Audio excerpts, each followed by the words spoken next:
একটা মানুষ একটা মানুষকে ভালোবাসে চারটা কারণে। এই চারটা কারণ আল্লাহ রাসূল সাল্লাল্লাহু আলাইহি ওয়াসাল্লামের মধ্যে পরিপূর্ণ ছিল। একটা মানুষ একটা মানুষকে মুহাব্বত করে, একটা মানুষ একটা মানুষকে ভালোবাসে চারটা কারণে। এর মধ্যে একটি কারণ হলো জামাল, সৌন্দর্য। জামাল, সৌন্দর্য।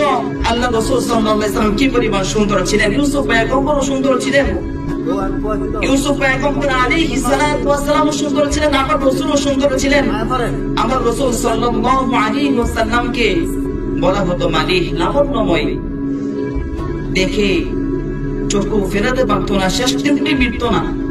তো ইউসুফ আলাইহিস সালামের ব্যাপারে বলা হয় হাসান সুন্দর, হাসান সুন্দর বলা হয়, যাকে একবার দেখলে মন ফিরে যাইতো। আমার নবীও সুন্দর ছিলেন, ইউসুফ পয়গম্বর আলাইহিস সালাম সুন্দর ছিলেন।